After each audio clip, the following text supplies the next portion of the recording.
Welcome back, YouTube. Today we got Martian Manhunter versus Silver Surfer, DC versus Marvel, Death Battle. Now, I think Silver Surfer's gonna win because he's power level cosmic, and I'm gonna just say that wins. I mean, Martian Manhunter might be overpowered, might can take on Superman, but this is Silver Surfer. He's made to be overpowered for Marvel. When Marvel go overpowered, they go overpowered. When DC go overpowered, it's a fucking universe. But I think Silver Surfer might win. Make sure to hit that like button, subscribe. What you think of this new camera? Elgato, I just got it today in like 5 hours. I ordered it 5 hours ago. And it just came so fucking quick. This is a nice ass camera. You can see my nice little merch that's no longer for sale. Well, this version. Still got this hat somewhere. But yeah, I really like the camera. It's so there. Everything is right there. I fucking need to edit this box better, but it's right.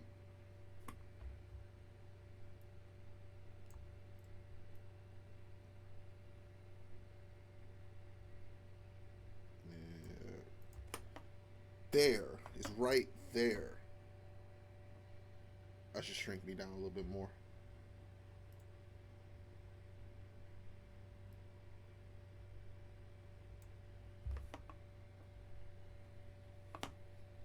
Yes. Perfect. This is great. Love it. Now, back to this little, make sure you hit that like button. Subscribe. Leave your reaction quest in the comments because I need content, and Overwatch is not doing it. So I need y'all help. Give me something to react to. Anything. It can be cringe. It can be any fucking thing. Just give me something. All right, back to the video. This episode of Death Battle is sponsored by Netflix's One Piece and Shady Rays.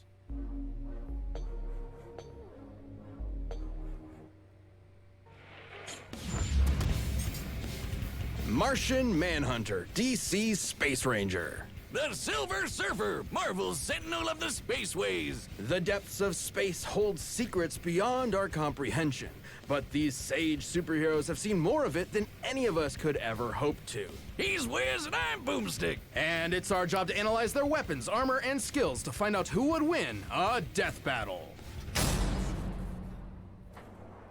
For as long as mankind has looked upon the night sky, the stars have beckoned the brave to search the unknown and explore its endless wonders. Like Dr. Saul Erdell, who's kind of a doctor in the same way Dr. Pepper is a doctor. This guy's got no formal education, but that didn't stop him from messing around with some ancient tech he stumbled upon. He was desperate to live out his boyhood dreams of exploring the cosmos.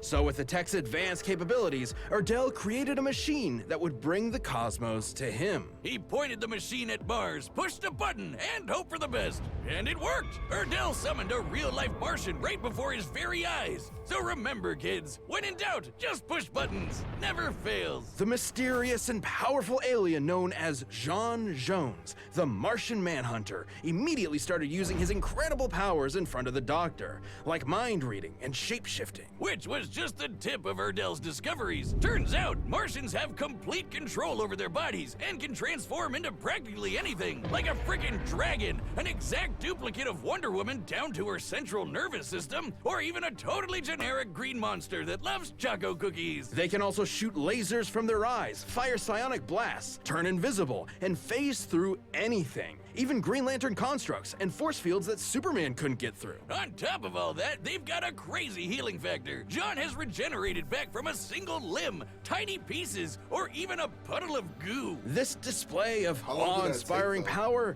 overwhelmed Dr. Erdell's poor human heart and caused him to die in the Martian's arms. Damn! Well, at least he accomplished his goal before he bit the red dust, right? Anyway, John used his shape-shifting abilities to hide amongst his new world by assuming the identity of a recently deceased detective named John Jones. God, what a crazy coincidence, comic book writer, you clever man. Detective John Jones lived a double life on Earth for many years, solving cases and helping as many people as he could from the shadows. But eventually, he stepped out, revealing himself to the world, and helped found the Justice League of America. And John definitely holds his own in the supergroup. He once pulled the Earth alongside Wonder Woman and Superman, who has stated that of all the beings in the known universe, he would be afraid to fight John. And he should be afraid. Superman wouldn't be the first Kryptonian John has gone toe-to-toe with. He's manhandled Ultraman, who's basically evil Superman from another universe, and Superboy Prime, who can shatter reality with his punches, and is also evil Superman from another universe. He took a blast from Asmodel, the king angel from a literal army of heaven. He's held his own against Darkseid, the manifestation of tyranny in the DC universe. And he's fast enough to catch up to Supergirl and Superman, who we know flies so fast he can burst the bonds of infinity. So basically, he's just as strong and just as fast as a bunch of crazy gods and demons. While Jean's strength and speed are obviously very impressive, it's also no secret that his greatest asset is his mind. He's one of the most powerful telepaths in all of the DC universe. He reads minds, duh, but he can also shut them down altogether. And he once made Mr. Plexiglass, Mr. Mixed Pickles, your name, that's whatever. Anyway, he got him to subconsciously say his own name backwards, which God only knows because I can't say it forwards, which canceled out his powers. His psychic defenses were strong enough to protect the Justice League against a worldwide telepathic attack, and his ability to sense people's feelings is so strong, he can feel every sentient being in the entire galaxy. And he once outthought Perpetua from the Omniverse. Who's that, you ask? Oh, just the freaking creator of the entire multiverse. She's basically the god of everything. Jean needed to connect his consciousness with everyone on Earth before Perpetua could catch up. He pulled this off by using his mental abilities within the span of Planck time, literally the smallest possible measurement of time. In the time it takes you to count to 1, Jean could count to 1 and fly across the universe and back over 200 sextillion times. He outthought God. He's a faster thinker than God.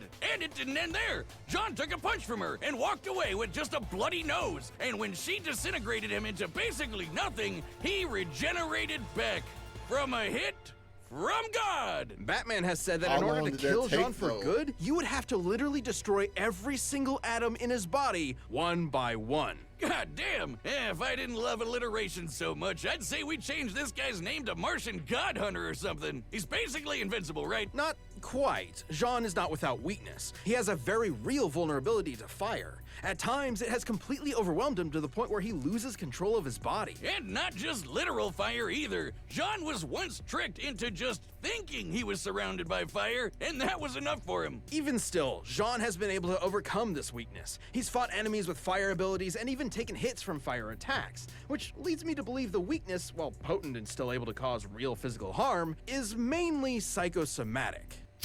What are you doing? I heard what you said. Weakness to fire is just in your head. I'll be a living god!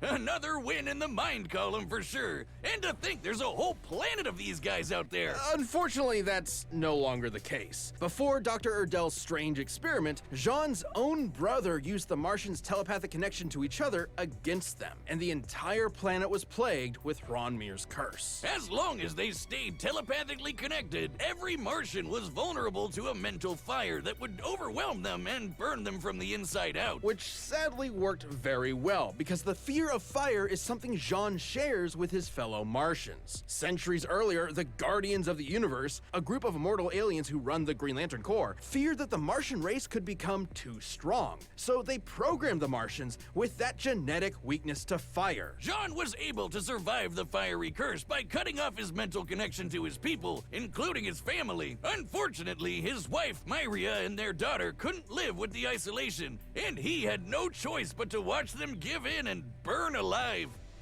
Damn. Racked with grief and survivor's guilt, Jean was left to wander his homeworld all alone. His only solace being shape-shifting into his lost loved ones to convince himself they were still alive. Oh my God! Jesus, John!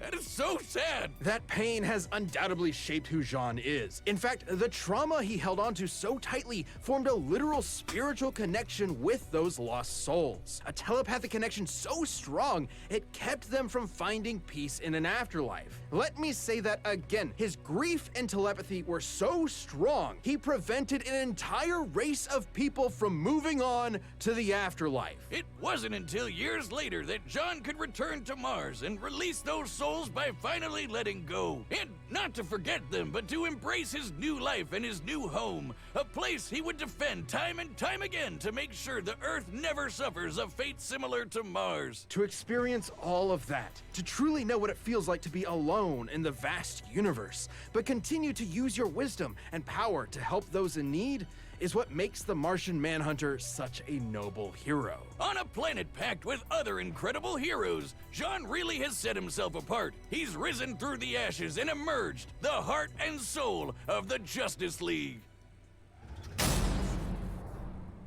This episode of Death Battle is sponsored by One Piece on Netflix. Made by fans for fans, this... Okay. He sounds very overpowered. I don't want to see no spoilers to this show. Oh, is that Hawkeye? Oh, it's Hawkeye! Mayhawk? Mayhawk. I got the wrong name wrong. Yeah, I know who he is. But I don't want to see that. That sword looks so... It looks so trash. Is there a less blurry version of this? I don't care no more. I just want to see if there's a less blurry picture. Episode of Death Battle is sponsored by One Piece on Netflix. Made by fans for fans, this live action adaptation. I'm not hating it. They gave him his eyes. I'm not hating it. Wait. Is it Hawkeye? I might be wrong. I might be right.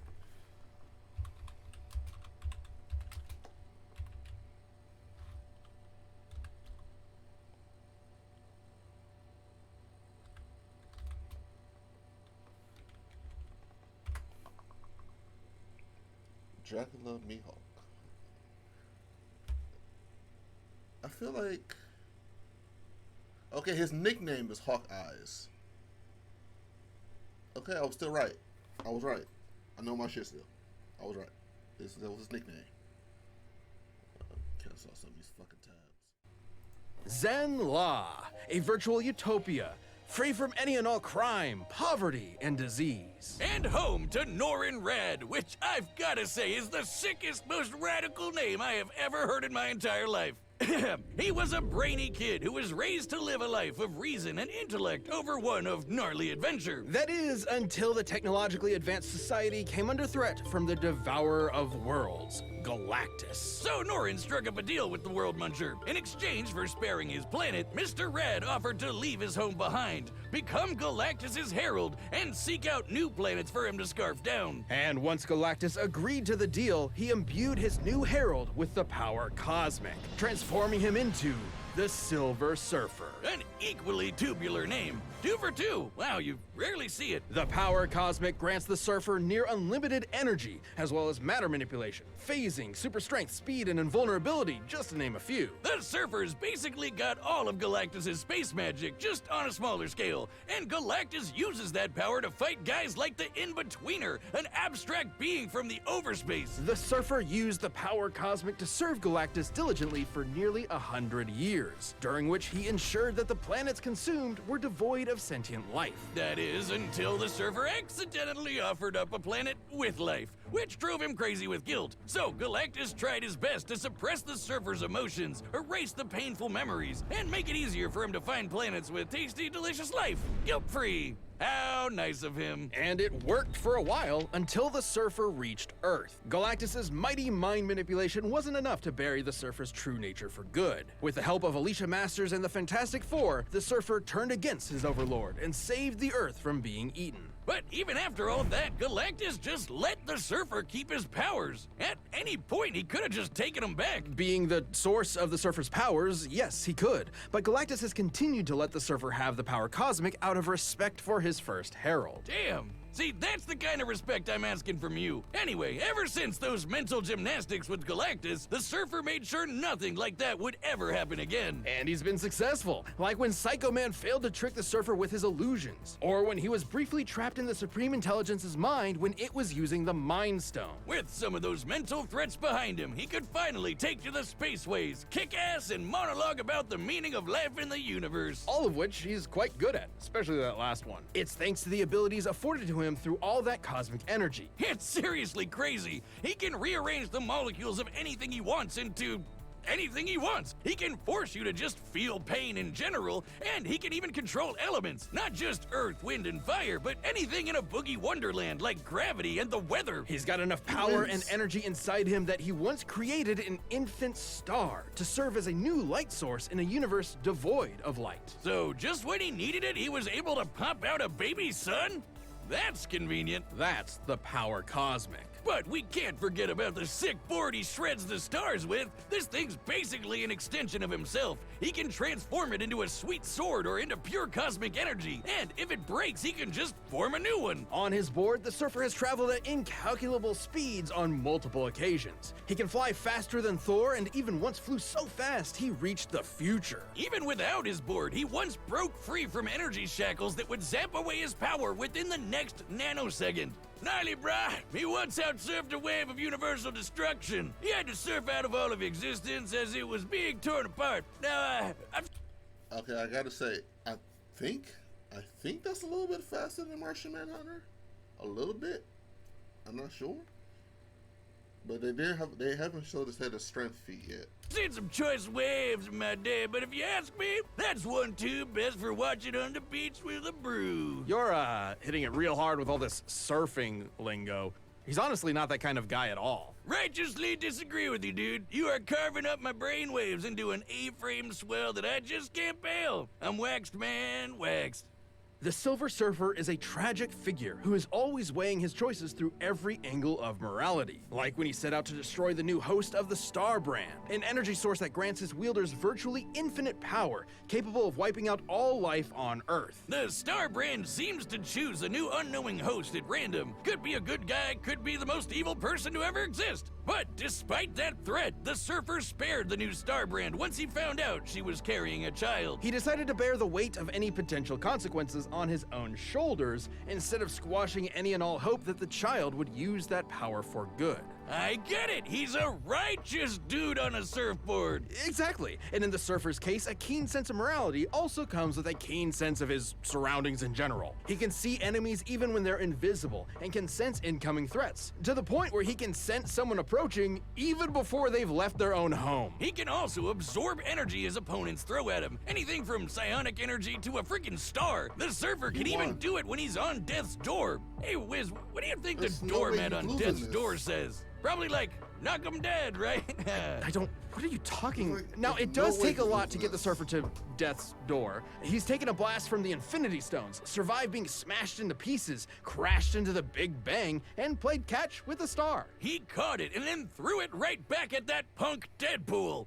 Ha! I hope you like a big ball of gas in your face, you tool! Reed Richards, the smartest man alive, has said that the Surfer is probably the most powerful being in all the galaxy. And even after years spent drifting through the galaxy, he's still built strong bonds, like with the Fantastic Four, the Defenders, and with people like Dawn Greenwood. But somehow, he always ends up alone in space, searching for answers, searching for beings that need his help, searching for something that could replace the home that he lost all those years ago. Only to be weighed down by the guilt of his servitude and the pain of his sacrifice, which was ultimately done in vain. Cause it doesn't seem to matter what the Surfer does. Zenla is destined for destruction. At this point, his home world has been destroyed 4 times over. Despite it all, this tragic hero still manages to take everything in stride as he surfs the stars and fights tirelessly to preserve every being's right to live. Okay, I thought you said he got over that guilt, but I don't see him losing. I do not see Silver Surfer losing this fight. Martian Manhunter is good. He can turn invisible. He can phase through stuff. He can nullify all of that. So if he lose, this is some bullshit. This episode is sponsored by Shady Rays. Son giving you trouble this season? Take it on with gear built to last. Shady Rays premium polarized shades are perfect for the warm weather and available at an affordable price. Shady Rays is an independent sunglasses company that offers a world-class product that's just as good as any set, and we've run the data through all possibilities. It's time for a death battle! Wait, can Silver Surfer just straight up beat Thanos without trying? Like, where the fuck was he at all this time? In all of my journeys, I have never seen anything quite like this. I assumed your journeys would have made you rather familiar with places like this, Nordenrad. Or should I say, Silver Surfer? Now, tell me why you have summoned me here. Enough!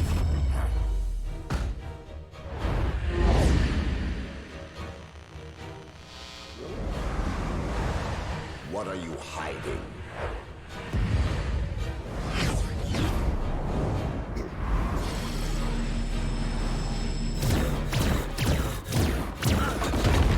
Tell me your secrets. I must end this.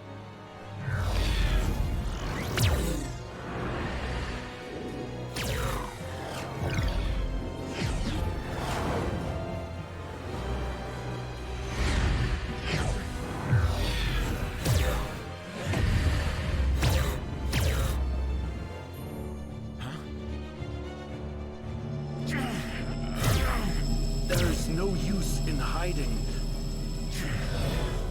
I can feel your presence.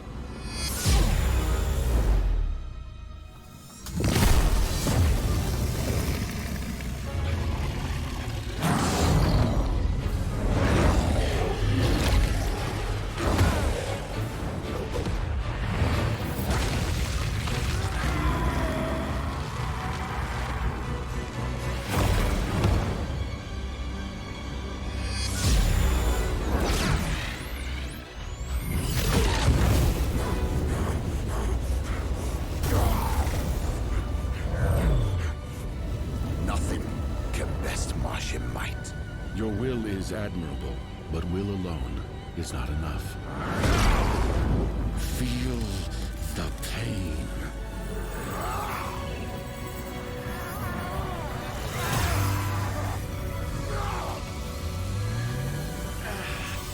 You and I possess the same knowledge.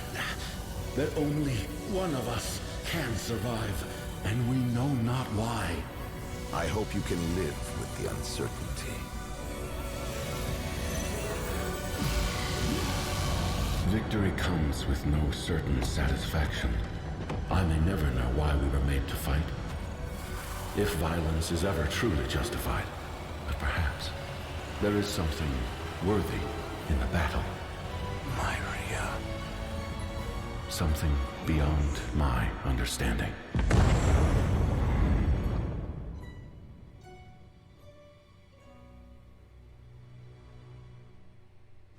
Thank you. Wiz, what the hell are we doing? Why are we forcing such beautiful souls to fight to the death? Both the Silver Surfer and the Martian Manhunter were two extraordinarily powerful beings, each with very wide power sets. So they both had counters for almost everything they could throw at each other. They could both phase through objects, rearrange molecules, and regenerate their own bodies. But arguably the biggest thing on the Martian Manhunter's side was his formidable telepathy. The Surfer has had his memories erased and his emotions manipulated by Galactus. So it would stand to reason that Jean could pose a mental threat to the Surfer. But the Surfer has resisted mental attacks many times. When Psycho Man played on the Surfer's guilt and pretended to be his lost love, the Surfer saw right through it. And he escaped the Supreme Intelligence's mind when it was using the frickin' Mind Stone. These two could have gone toe-to-toe around the universe for a long time. But when it came down to it, the question was, who had the power to put the other down for good? They both have some serious healing factors and have come back from basically nothing. But if ending Martian Manhunter meant destroying his every atom one by one, the Surfer has the means to make that happen thanks to the seemingly endless well of energy that is the power cosmic. It's truly an overwhelming source of unlimited power. And outside of Galactus stripping the power away from him, the Surfer is never without it. It's like a battery. Even if Jean could drain all of the cosmic energy, the Surfer can just recharge it. And he's used that power to destroy planets, defeat Galactus-level threats, and can basically accomplish anything with it. While both of these philosophic heroes tend to hold back out of a respect for life, there's obviously no holding back here, and the depth of Silver Surfer's abilities gave him the win. This Martian was harsh in his mellow, so the Surfer had to wave goodbye. Bodacious Cowabunga Hang 10 Ninja Turtles! The winner is the Silver Surfer. Thank you. He wins. Back to guessing. Thanks for watching. Stay tuned. We have a new Death Battle releasing every 2 weeks this year. And click the join button to get new perks and extra content. Planet level members even see Death Battles before anyone else, so don't miss out.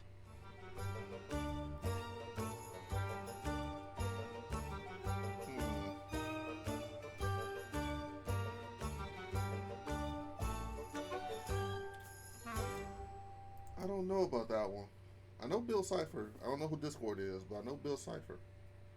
And he's very powerful, but he needs to make deals for his shit to actually work. Like, he can still fuck with you, but it's mostly mental. But if I don't know who Discord is, or I might be wrong by Bill. Either way, make sure you hit that like button, subscribe, and leave your reaction requests in the comments. Please.